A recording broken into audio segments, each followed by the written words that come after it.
Señores, el ejército y la seguridad pública en el Uruguay. Viene la columna de Alfonso Leza.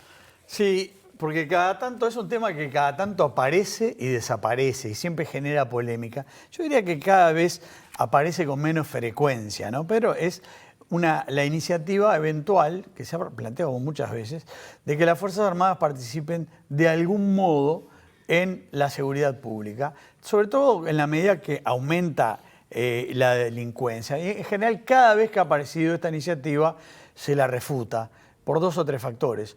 Uno, porque se dice la preparación de los militares no es para la seguridad pública, para estar en una ciudad, por ejemplo, combatiendo la delincuencia. Otra, por una cuestión de armamento. El armamento que manejan es totalmente distinto al que debe utilizar la policía, a pesar de que la delincuencia ha crecido también en esa materia. A veces se los ve que tienen armas de guerra. Y el tercer elemento es la falta de un marco legal adecuado.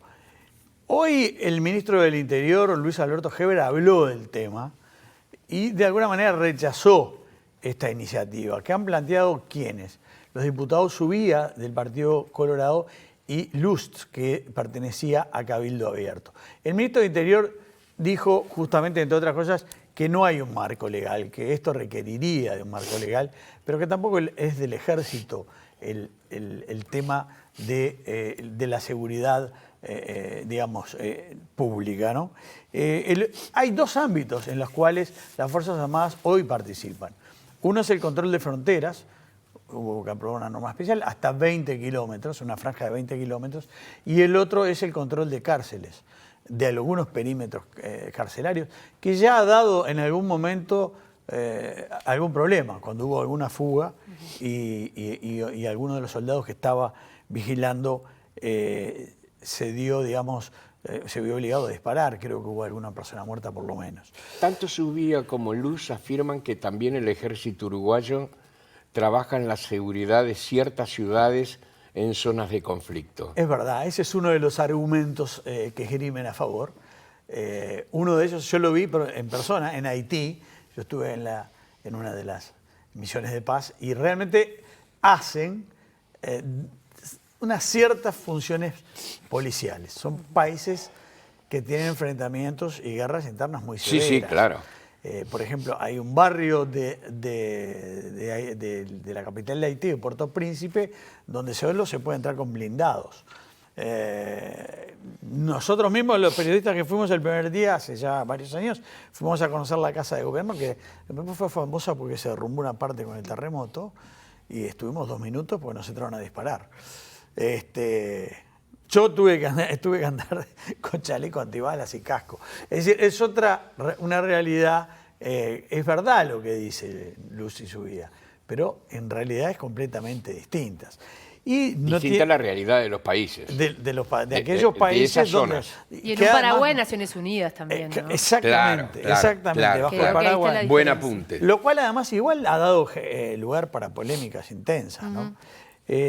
Nada de eso igual se asemeja a la idea de tener a los militares en las calles de Montevideo y otras ciudades patrullando o combatiendo o amedrentando delincuentes, porque parecería que la idea es más de prevención que de actuación. Se puede hacer un poco de historia. Hay algún legislador de frente que hoy refirió un poco al tema, ¿no? Una historia lejana, ¿no? Por ejemplo, los riesgos que implica sacar los militares de los cuarteles y después volverlos a ingresar a los cuarteles. Pasó en los 70. Para recordar, son situaciones totalmente distintas, pero alguno hizo alusión hoy al tema.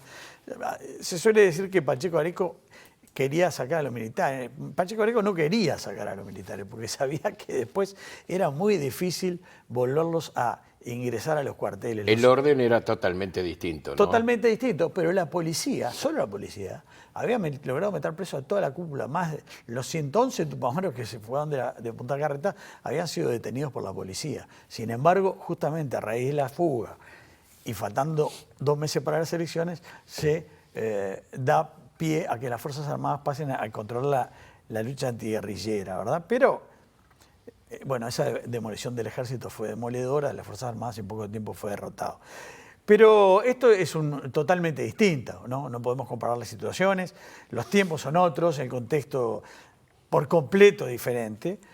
Pero la iniciativa sobre el delito común se ha reiterado ahora, como decía yo, por parte de Luz y de Subía. No se trataría en principio, dicen los legisladores, de una participación directa de los militares en la represión o el combate, sino más bien de instrumentos disuasivos en los barrios que ellos llaman complicados, entre comillas. Una presencia, digamos. Una presencia. Luz ha dicho primero, si una persona va a salir a cometer un delito y ve militares, lo va a pensar. No estaría mal que estén en una esquina conversando para disuadir. Hoy lo escuché ya avanzar un poco más, diciendo que podría haber patrullas del ejército por zonas conflictivas de la ciudad y avisar a la policía cuando ve cometer un delito, salvo que se vayan a escapar. Es decir, una situación muy compleja, ¿no? El propio Luz admitió que, como dijo hoy Heber, que el ejército no tiene competencia para arrestar ni para prevenir el delito. Entonces uno se pregunta, si no tiene competencia para arrestar ni para prevenir el delito, si una iniciativa de este tipo no daría más dolores de cabeza que soluciones. Subía, aludió a otra cosa, dijo no se quiere pagar el costo político de sacar a los militares a la calle, pero podría ayudar a lo que él consideró una pandemia de muertes. Ahora bien, para ir terminando, ya adelanté la opinión del ministro de Interior, Luis Alberto Heber, contraria. Heber dijo, se podría hacer lo que ya se hizo en su momento, creo que lo hizo el gobierno del Frente, también Larrañaga lo promovió, que es que, bueno, que gente del ejército, si quiere, puede salir del ejército e incorporarse a la republicana. O, en fin, Larrañaga también había tenido otra iniciativa a la cual no hizo Heber hoy alusión, que era crear un cuerpo especial. Larrañaga hablaba de una Guardia Nacional, como una gendarmería. Y equiparar sus salarios con la policía, unos 2.000 efectivos que pasaran, eso se plebiscitó y... Como la gendarmería chilena. Es algo así, pero sí se propuso y tuvo algún efecto mínimo que gente del ejército pasara a la republicana. Yo estuve averiguando un poquito hoy entre los involucrados, ¿no? Porque ahora bien, ¿qué piensan los directamente involucrados? Yo diría que ni en el Ministerio de Defensa Nacional, ni en el Ejército, ni en ninguna parte de las Fuerzas Armadas existe hoy una visión positiva de esa iniciativa. En realidad, son contrarios en el propio Ejército y en el Ministerio de Defensa.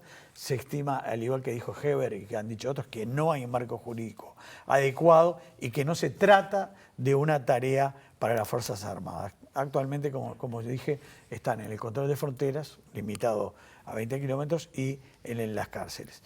Pero esto, entienden las autoridades del Ministerio y del Ejército, es algo totalmente distinto. Una discusión que se reitera y seguramente se seguirá reiterando y quizás en los próximos días, en las próximas semanas, podamos tener al autor, alguno de los autores de esta iniciativa para que lo expliquen más a fondo, ¿no? Seguramente, Alfonso.